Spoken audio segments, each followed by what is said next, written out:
What gives you the biggest ego boost ever? Write in the comments what you think about this.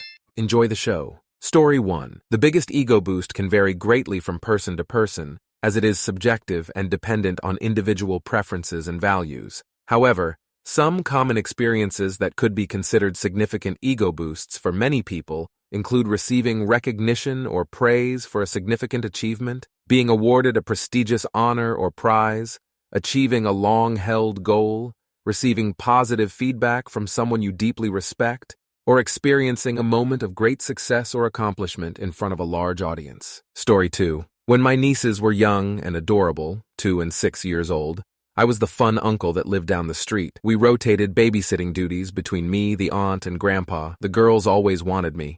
Movie night with the fam always snuggled with me. Out for dinner always wanted to sit next to me. Family gatherings or holidays clinging to me, always wanting to play with me. It was a great 9, 10 years of my life. Story 3. I was new to a unit in 2018, and the lower enlisted soldiers there told me about an issue they were having with a specific leader involving inappropriate remarks to female soldiers in the unit. We were not wearing rank in PTs at the time, so they thought I was one of them.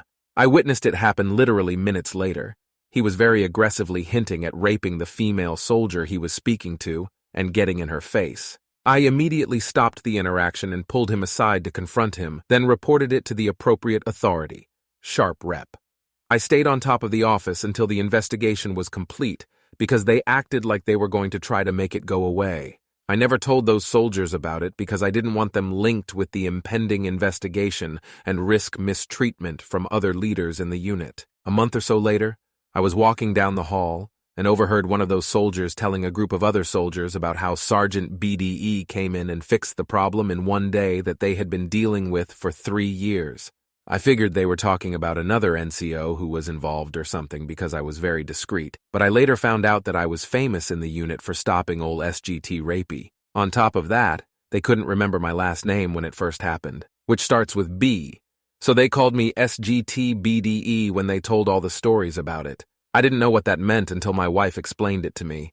Apparently, the female soldier I stopped him from assaulting, figured I was the one who took care of everything, so it spread quickly. I don't like to be the center of attention, but in that specific case, it helped me do a lot of good for a lot of soldiers, so it was worth it. Also, my wife still calls me that every so often. Story 4. Not ego, but it puts a smile on my face. Last year at a theme park, I was standing in line for a ride, and this girl was messing with her friends and dropped her bottle and it rolled to my feet. I gave it back to her, and she offered a fist bump. I was so surprised, but I did it anyway. She said something like, "Hey, you're cool, I can't remember." I was pleasantly shocked. I hope that girl is doing well. She's awesome. Story 5. I have always thought I have the body of a $15 door. My father knows and always tries to lift my spirit.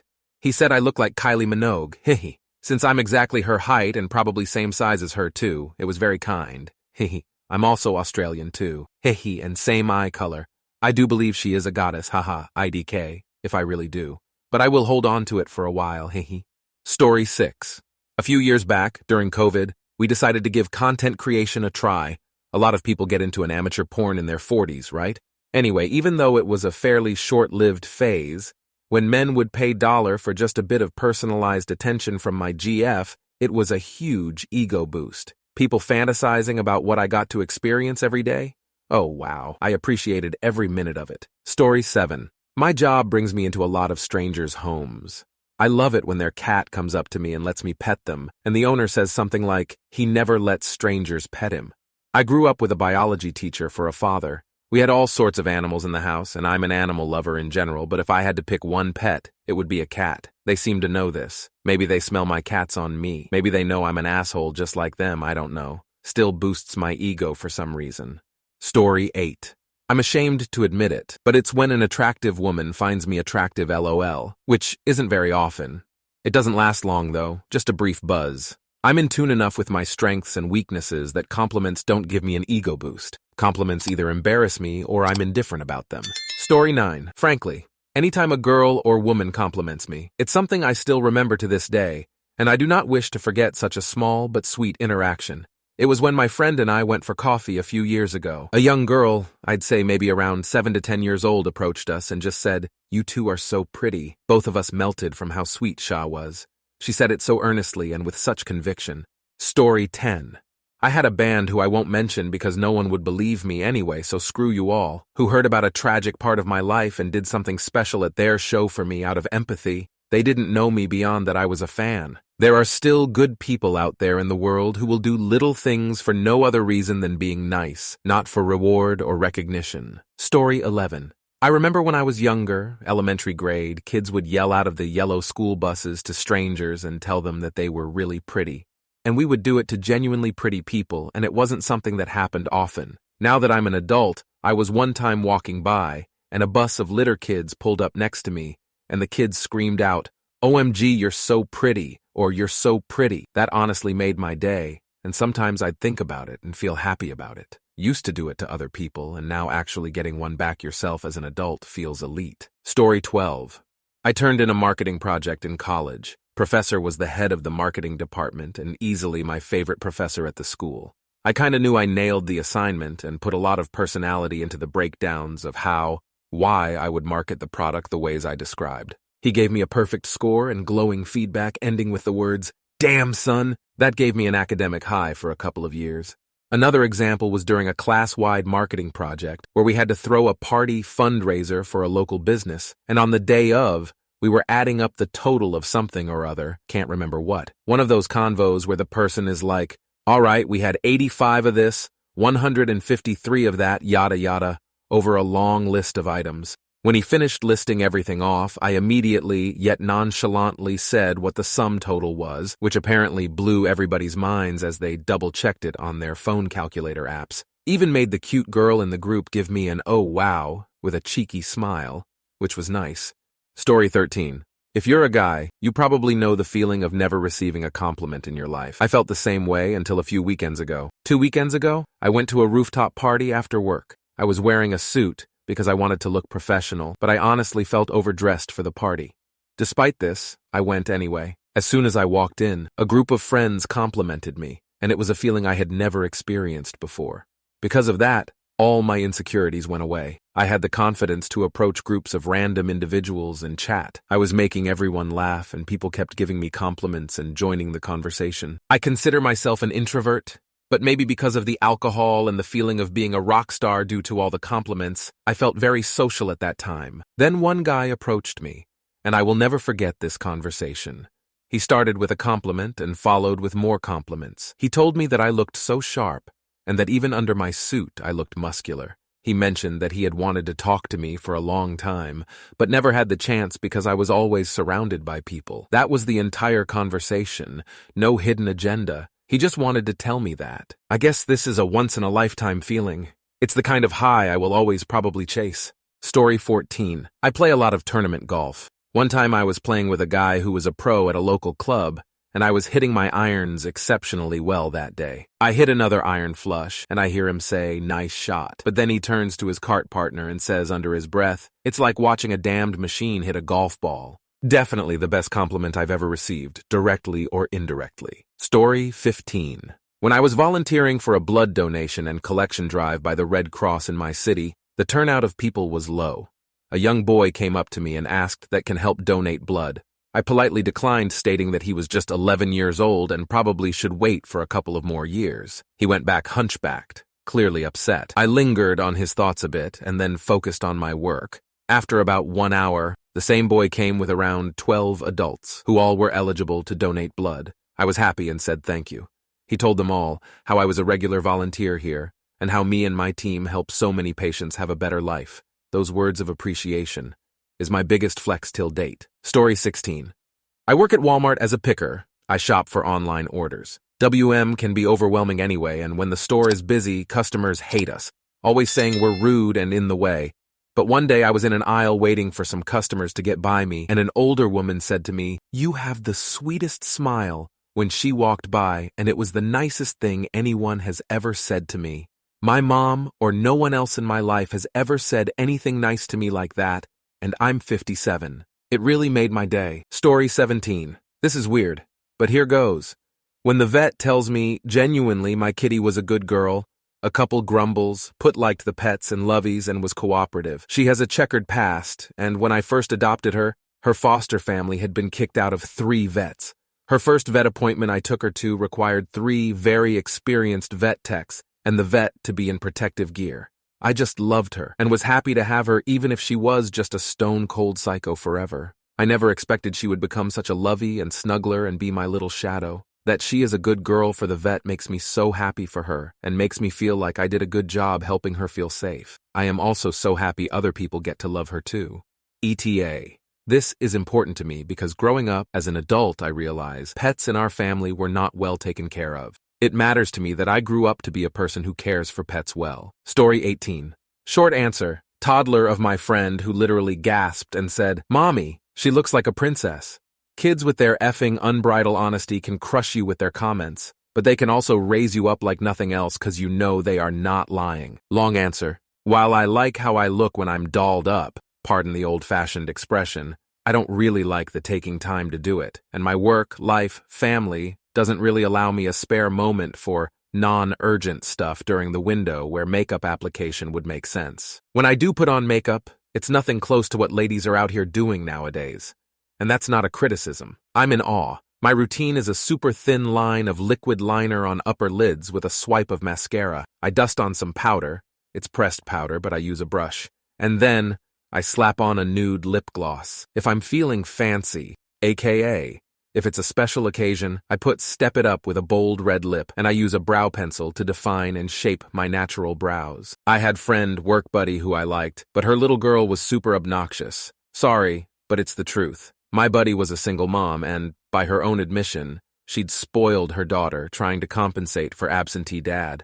Her daughter routinely tugged, hit and slap her to get mom's attention if mom and I weren't focused on her at least 98% of time. On this particular day, I had an event before I met up them, so I had on my makeup, and I was wearing a pastel floral sundress versus my usual t-shirt and sweats or corporate gear, and my hair was styled in big loose spiral curls versus my typical do, hair pulled back and up and out of the way. She went back to her usual antics shortly thereafter, but I still remember her comment and the look on her face. Story 19.